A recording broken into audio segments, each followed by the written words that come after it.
दोस्तों, एक महत्वपूर्ण जानकारी सामने आ रही है। जी हाँ साथियों, आउटसोर्स कर्मचारी संगठन और सरकार के प्रतिनिधि, साथ में एजेंसियों के प्रतिनिधि, ये तीनों में एक बैठक हुई है और पूरे सवाल जवाब हुए हैं आउटसोर्स कर्मचारियों की तरफ से। साथियों, आपको बता दें कि आपने जानते हैं कि आउटसोर्स सेवा निगम के लागू होने पर लगातार हो रही जो देरी है, तो इसने आउटसोर्स कर्मचारियों की चिंताएं बढ़ा दी हैं। इसी को लेकर एक बैठक आयोजित की गई, जिसमें सरकार के प्रतिनिधि, कंपनियों, एजेंसियों के प्रतिनिधि और आउटसोर्स कर्मचारी संगठन शामिल रहे। तीनों ने मिलकर एक बैठक की है और सरकार के प्रतिनिधि से आउटसोर्स कर्मचारियों ने सवाल किए हैं। सवाल सीधे-सीधे थे कि हमारे आउटसोर्स कर्मचारी दैनिक वेतनभोगी कर्मियों का सीधा विभाग से वेतन कब से चालू होगा? इनको 23,000 कम से कम प्रतिमाह वेतन मिलना चाहिए। इसकी भी इन्होंने बात की है, उनसे चर्चा की है कि इसको लेकर सरकार क्या सोच रही है। क्या कोई ऐसी नीति सरकार बना रही है जिससे आउटसोर्स कर्मचारियों का सीधा वेतन हो सके विभाग से, और इनका 23,000 कम से कम न्यूनतम वेतन होना चाहिए। ऐसे और भी बहुत से सवाल इन्होंने सीधे सरकार के प्रतिनिधि से पूछे हैं और जाने हैं कि सरकार इसमें क्या सोच रही है। क्या कोई नीति भविष्य में ऐसी सरकार कोई लागू कर सकती है? पूरी बातचीत सरकार के प्रतिनिधि और एजेंसियों के प्रतिनिधि से आउटसोर्स कर्मचारी संगठनों ने की है। अब इस पर उनका क्या जवाब आया है, तो पूरी डिटेल सामने आ गई है। इस वीडियो में हम पूरी जानकारी आपको देने का काम करेंगे। वार्ता के मुख्य बिंदु, मुख्य सवाल कर्मचारी संगठनों की तरफ से क्या उठाए गए, सभी सवालों की जानकारी आपको बताएंगे। सरकार के प्रतिनिधि ने क्या कहा, सरकार की क्या सोच है, सरकार क्या भविष्य में ऐसी कोई नीति लाने वाली है, पूरी जानकारी आज आपको इस वीडियो में मिलेगी। वीडियो को लाइक ज़्यादा से ज़्यादा शेयर कर देना, ताकि ये वीडियो सरकार तक भी पहुंच सके साथियों, और कर्मचारियों तक भी शेयर जरूर करना, ताकि आपकी जानकारी सरकार तक, किसी भी मंत्री शासन तक पहुंचना बेहद ही जरूरी है। और दोस्तों, अगर चैनल को नहीं किया सब्सक्राइब तो सब्सक्राइब कर लेना, बेल आइकन घंटे को जरूर दबा लेना, ताकि हर नई अपडेट आपको मिल सके। साथियों, अगर आप चाहते हैं कि ऑल इंडिया आउटसोर्स कर्मचारी संगठन की कोई भी जानकारी सबसे पहले आपको मिले, तो इस फेसबुक पेज को फॉलो कर लीजिएगा। इसकी लिंक वीडियो को डिस्क्रिप्शन में है। इस पेज पर कोई भी जानकारी होती है तुरंत अपडेट कर दी जाती है। वीडियो बनाने में थोड़ा सा समय लग जाता है। दोस्तों, अगर आप चाहते हैं कि कोई भी आदेश आते हैं उसकी PDF सबसे पहले आपको मिले, तो हमारे Telegram channel, WhatsApp group channel को ज्वाइन कर लीजिए। दोनों की लिंक वीडियो को डिस्क्रिप्शन में मिल जाएगी। वहाँ पर कोई भी आदेश आते हैं तो उसकी PDF सबसे पहले आपको उपलब्ध करा दी जाती है। चलिए सीधे चलेंगे वीडियो की तरफ, बताएंगे पूरी जानकारी। तो चलिए साथियों, बताते हैं आपको कर्मचारी संगठन और सरकार के बीच क्या बातचीत हुई है। आपको बता दें, जब भी कोई सरकार के प्रतिनिधि से बातचीत होती है, उसका मतलब सीधा सीधा यही होता है कि वो सीधे सरकार से बात हो रही है। तो चलिए पूरी बातचीत बताते हैं क्या कुछ सरकार के प्रतिनिधि ने कहा है। और साथियों, यहाँ पर आपको बता दें कि उत्तर प्रदेश से बड़ी खबर आ रही है। उत्तर प्रदेश के कर्मचारी संगठन ने सरकार के प्रतिनिधि और एजेंसी कंपनियों के प्रतिनिधि से, तीनों के बीच में ये बातचीत हुई है। तो यहाँ पर देख सकते हैं, Uttar Pradesh power corporation limited, Uttar Pradesh सरकार का उपक्रम। और साथियों, यहाँ पर देख लीजिए, प्रभारी में विद्युत संविदा मजदूर संगठन उत्तर प्रदेश, हमबर्रा अपार्टमेंट, श्याम चौराहा, नरी, लखनऊ, उत्तर प्रदेश। तो ये जो लेटर है, ये हम आपको लेटर दिखा रहे हैं सीधे। यहाँ पर देख सकते हैं आप, विषय क्या है, तो विषय में देख लीजिए, स्पष्ट लिखा हुआ है, वार्ता विवरण का प्रेषण के संबंध में महोदय कृपया संगठन के पत्र संख्या 90 दिनांक 13/5/2025 में प्रस्तुत मांगों पर दिनांक 16/5/2025 को अध्यक्ष महोदय की अध्यक्षता में संपन्न हुई वार्ता बैठक का विवरण संलग्न कर आपको प्रेषित किया है। भावदी में लोकेंद्र सिंह, वरिष्ठ कार्मिक अधिकारी। तो साथियों, आपको बता दें, 16 जून की अभी ये ताज़ा अपडेट आपको हम बता रहे हैं। 16 जून 2025 की ये खबर बिल्कुल लेटेस्ट है। तो यहाँ चलिए आपको पूरी जानकारी बताते हैं क्या कुछ इसमें हुआ है। यहाँ देख सकते हैं, स्पष्ट लिखा है वार्ता विवरण। वार्ता विवरण मतलब बातचीत में क्या क्या विवरण संपन्न हुए वो देख लीजिए। तो यहाँ पर तमाम आप देख पा रहे होंगे कि विद्युत संविदा मजदूर संगठन उत्तर प्रदेश के मांग पत्र 90 दिनांक 13/5/2025 में प्रस्तुत मांगों पर दिनांक 16/5/2025 को शाम 5 बजे अध्यक्ष महोदय की अध्यक्षता में वार्ता बैठक संपन्न हुई। वार्ता में कारपोरेशन की ओर से प्रबंध निदेशक, Uttar Pradesh private company limited प्रबंध निदेशक, यहाँ देख लीजिए निदेशक, यहाँ 2-3-4 कंपनियां हैं जिनके सभी प्रतिनिधि जो है वो शामिल हुए थे। और यहाँ पर स्टाफ का ऑफिसर संबंध अध्यक्ष, स्टाफ ऑफिसर संबंध प्रबंध निदेशक एवं वरिष्ठ कार्मिक अधिकारी उपस्थित थे। संगठन की ओर से सर्वश्री RS राय संरक्षक, पुनीत राय प्रभारी, नवल किशोर सक्सेना प्रदेश अध्यक्ष, यहाँ पर तमाम जितने भी लोग जो है उस बैठक पर मौजूद थे उन सभी का यहाँ पर साथियों नाम दिया गया है। यहाँ पर आप देख सकते हैं। तो अब बैठक में आखिर क्या बातचीत हुई वो सबसे पहले आपको प्राथमिक तौर पर हम बताने का काम करेंगे। तो यहाँ पर आप देख सकते हैं किन बिंदुओं पर चर्चा हुई है वो यहाँ पर आप देख सकते हैं कि निम्न बिंदुओं पर चर्चा की गई। पूर्वांचल एवं दक्षिणांचल, पहला प्रश्न जो उठाया गया कर्मचारी संगठन की तरफ से वो क्या था कि पूर्वांचल एवं दक्षिणांचल विद्युत वितरण निगम के निजीकरण की कार्रवाई पर रोक लगाई जाए, जिस पर प्रतिनिधियों ने क्या कहा, प्रतिनिधियों को अवगत कराया गया कि ऊर्जा निगमों में रिफॉर्म का निर्णय शासन द्वारा लिया गया है। रिफॉर्म प्रक्रिया पर दिनांक 2/12/2024 एवं दिनांक 4/12/2024 को जारी जो लेटर था उसमें विस्तार से प्रावधानों के संबंध में अवगत करा दिया गया है। ये प्रतिनिधियों ने जवाब दिया।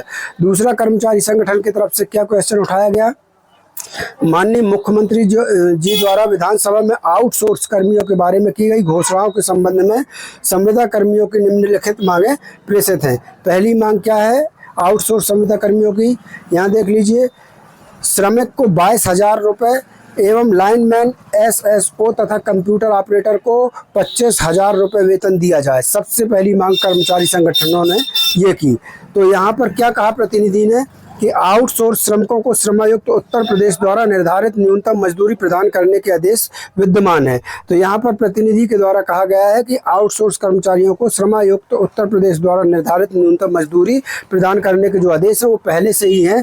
जितना श्रम आयुक्त ने नियम बनाया है, जितनी न्यूनतम वेतन तय किया है, भैया हम उतना ही दे सकते हैं, अभी उससे आगे देने का कोई भी प्रावधान नहीं है। जो श्रम आयुक्त के न्यूनतम वेतन तय है उतना ही अभी दे पाएंगे। फिर अगला प्रश्न क्या था वो भी देख लीजिए।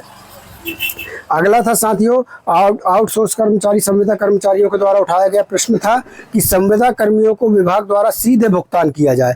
तो यहाँ पर प्रतिनिधि ने उत्तर दिया कि आउटसोर्स कार्मिकों को विभाग के द्वारा सीधे भुगतान किए जाने की नीति विद्यमान नहीं है। तो यहाँ पर जो है हमारे प्रतिनिधि थे उन्होंने कहा कि आउटसोर्स कर्मियों को अभी विभाग के द्वारा सीधे भुगतान किए जाने की जो नीति है, ऐसी कोई भी नीति अभी जो है सरकार ने लागू नहीं की है। अभी कोई भी नीति वर्तमान में ऐसी कोई लागू नहीं है जिसके द्वारा सीधे विभाग से भुगतान किया जाए। तो यहाँ पर जो प्रतिनिधि है उन्होंने साफ साफ बता दिया कि भैया अभी कोई ऐसी नीति नहीं है और ना ही अभी ऐसा हो सकता है वर्तमान की स्थिति में। फिर अगला क्वेश्चन था कर्मचारियों के द्वारा कि संविदा कर्मचारियों की सेवा के संबंध में नियमावली बनाई जाए, जिस पर प्रतिनिधि ने जवाब दिया कि आउटसोर्स कर्मियों का नियोक्ता आउटसोर्स एजेंसी है। आउटसोर्स एजेंसी द्वारा आउटसोर्स कार्मिकों की सेवा शर्तों का निर्धारण जो है वो किया जाता है। तो यहाँ पर भी जो है प्रतिनिधि ने बता दिया कि अभी आउटसोर्स कर्मियों का जो नियोक्ता है वो एजेंसी है भैया। आउटसोर्स एजेंसी द्वारा ही आउटसोर्स कर्मियों की सेवा शर्तों का निर्धारण किया जाता है। अभी जो नियम है उसी के हिसाब से सब किया जा रहा है। फिर अगला जो क्वेश्चन था कर्मचारियों का साथियों वो देख लीजिए। यहाँ देख लीजिए, संविदा कर्मियों की 30% छंटनी पर रोक लगाई जाए और निकाले गए कर्मियों को वापस लिया जाए, जिस पर प्रतिनिधि ने कहा कि प्रतिनिधियों को अवगत कराया गया कि विगत वर्षों में विभिन्न योजनाओं के अंतर्गत विद्युत वितरण व्यवस्था के सुदृढ़ीकरण हेतु निवेश किया गया है, जिसके दृष्टिगत विद्युत वितरण व्यवस्था में आउटसोर्स जनशक्ति के बेहतर उपयोग हेतु कार्रवाई की गई है।